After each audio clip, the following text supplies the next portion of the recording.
American Republics presents a history of the United States from 1783 to 1850. Meant as a concise introduction, American Republics offers basic coverage of some conventional topics. These include Alexander Hamilton's financial program, Thomas Jefferson's attempt to retrench the federal government, Andrew Jackson's war on the National Bank, and efforts by Frederick Douglass and Sojourner Truth to realize a more democratic and inclusive nation by challenging the slave system. In addition to this general coverage, American Republics examines America's troubled relationships with its neighbors, the British and Spanish empires, many Indian nations, and the independent republics of Haiti and Mexico. The survival of the Union seemed to depend on expanding settlements to accommodate growing population and thereby alleviate internal tensions between East and West, North and South. But if the Union grew unevenly, benefiting one region at the expense of others, the tenuous balance of power within could collapse into disunion and civil war. American leaders also sought to control efforts by dissident groups to break away from the United States to create new, alternative republics in the vast interior of the continent. More than one republic contended for the future of North America. Built on an unstable foundation of rival regions and an ambiguous constitution, the United States was far from united before 1850. We misunderstand our political origins if we read the post-Civil War nation back onto the early republic.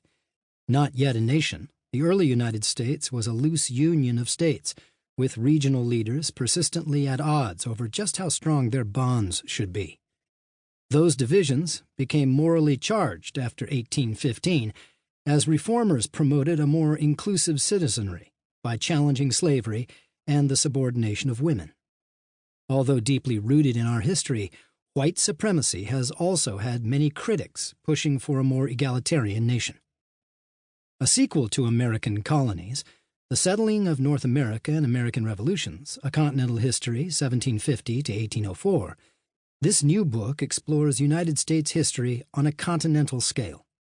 My witty friend Sarah Pearsall advised that I give American Revolutions the subtitle of Colonize Harder, in tribute to the Die Hard and Die Harder movies starring Bruce Willis.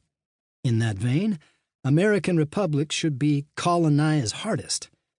That subtitle would fit a period when the United States invaded Canada, Florida, Texas, much of Mexico, sought to stifle Haiti, ousted most of the native peoples living east of the Mississippi, and began to impose reservations on Western Indians. By 1850, the United States had swept its claims across the continent to the Pacific coast, but it did so with far less confidence than we usually recognize. The nation's leaders sought elusive security against the internal divisions of an unstable union of disparate states, potential slave revolts, resistance by neighbors, especially native peoples, and the fission by discontented groups, including Mormons, seeking to make their own countries on the frontiers of settlement. That pervasive, driving fear of dissolution debunks the optimistic certainty of manifest destiny as the most misleading phrase ever offered to explain American expansion. This book makes the case for the manifest divisions, instability, and uncertainty of the early United States.